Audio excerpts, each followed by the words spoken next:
So, in 1939, Germany completely unleashed a military revolution that brought almost all of Europe to its knees in just a couple of years. But this incredible dominance would crumble into total defeat only a few years later. So, how did a war machine that seemed absolutely unstoppable just collapse so spectacularly? Well, let's dive in. It all kicked off right here, in Poland. You're looking at the very spearhead of a brand new, terrifying form of warfare. Seriously, the world had never seen anything like it, and for years, nobody had an answer for it. They called it Blitzkrieg, which of course means lightning war. And the real genius here wasn't just having a bunch of tanks, it was the whole strategy. The idea was to concentrate your armor and your air power into a single, overwhelming punch. You just shatter the enemy lines, create total chaos, and then pour right through the opening. It was brutal, and it was devastatingly effective. And yeah, in that opening phase of the war, this knockout punch, it really did seem unstoppable. Poland was the first to feel the full, crushing force of the Blitzkrieg. They were hit by Germany from the west, and, in a move that just shocked everybody, by the Soviet Union from the east. I mean, these two were supposed to be ideological enemies, right? But they literally carved up the country as part of a secret pact between Hitler and Stalin. The whole thing was over in less than a month. But then, something kind of weird happened. The lightning war out east was followed by this eerie quiet in the west. For the entire winter of 1939, you had French and German armies basically just staring at each other from their fortifications. Journalists even started joking that Blitzkrieg had given way to Sitzkrieg, the sitting war.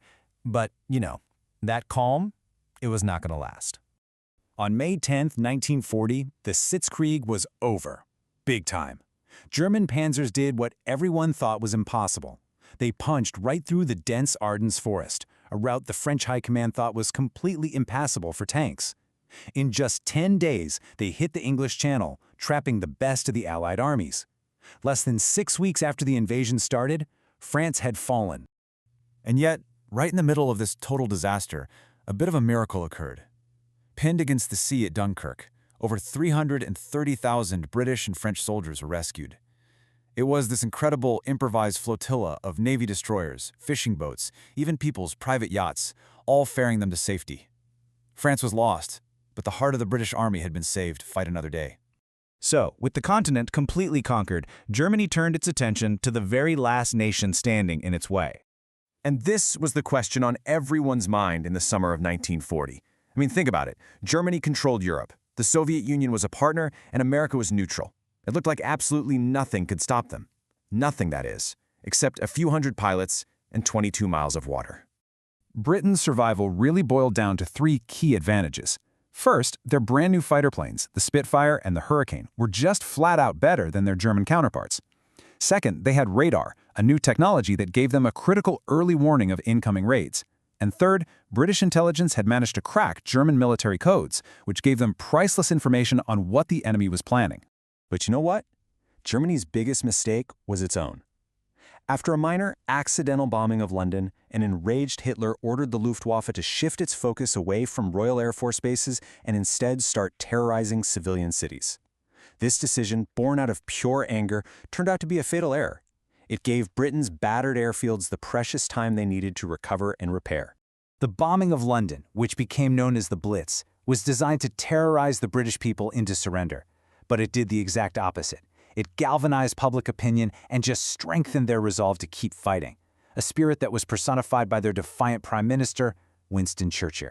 So, unable to defeat Britain, Hitler now made the fatal turn, what was probably the single most consequential decision of the entire war. He turned his armies east. On June 22, 1941, Germany launched Operation Barbarossa, the invasion of the Soviet Union. And this was, no exaggeration, the largest land invasion in human history, with 4 million men. The German High Command was so supremely confident they expected the whole campaign to be wrapped up in just 3 months. And at first, the Blitzkrieg worked just as it had in Poland and France. The Soviet armies were completely shattered. So, what went wrong? Why did that knockout punch fail this time? Well, the first big factor was the weather. The German army was totally equipped for a short summer campaign. When the Russian winter arrived, and it was one of the coldest on record, tanks wouldn't start, engines froze solid, and the soldiers didn't have the right clothing. The entire mechanized advance literally ground to a halt in the snow and ice. And this led to the second, even bigger problem. The very nature of the war transformed. The quick Blitzkrieg devolved into this slow, grinding war of attrition, basically a meat grinder. And this was the kind of fight Germany was just not equipped to win. The Soviet Union, on the other hand, with its massive population and its factories safely moved behind the Ural Mountains, could absorb staggering losses and just keep on fighting. The real turning point came at Stalingrad. In a battle of just unprecedented ferocity, the German Sixth Army was encircled and completely annihilated.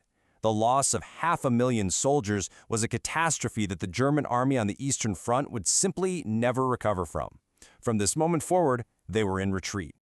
Now, as the tide was turning in the east, another event on the complete other side of the world would seal Germany's fate by turning this European conflict into a true world war. So, the United States had been slowly shifting from its strict neutrality to becoming what they called the arsenal of democracy, supplying Britain and the Soviet Union through the Lend-Lease Act. But it was the surprise attack on Pearl Harbor by Germany's ally Japan that finally brought America fully into the war. And then President Roosevelt made a critical decision, a Europe-first strategy, which meant prioritizing the defeat of Germany. And just like that, Germany was caught in the exact nightmare scenario its military planners had been dreading for generations, a massive war on two fronts, being squeezed from both the East and the West. On June 6, 1944, the Allies finally opened that second front Stalin had been demanding for years. D-Day was the largest amphibious invasion in history. Hundreds of thousands of American, British, and Canadian troops stormed the beaches of Normandy, France, beginning the liberation of Western Europe. That final year of the war was one of just immense, unbelievable destruction. As Allied armies pushed into Germany from both west and east, a truly overwhelming air campaign was waged against German cities. Raids like the one on Dresden resulted in horrific civilian casualties, underscoring the brutal, total nature of the war's final phase. The end came pretty quickly after that. You can see the final collapse right here. From the D-Day landings in June 44 through one last desperate German counterattack that winter, the push to victory was relentless. By April 1945, American and Soviet troops were shaking hands in the heart of Germany, and on May 7th, it was all over. Germany surrendered unconditionally. The fighting was over, but the alliance that won the war was already fracturing. That mutual distrust between the capitalist West and the communist Soviet Union, which had been sort of papered over during the fight against a common enemy, was now fully exposed. So the question wasn't just how to rebuild a shattered continent, but whether the victors themselves could avoid turning on each other.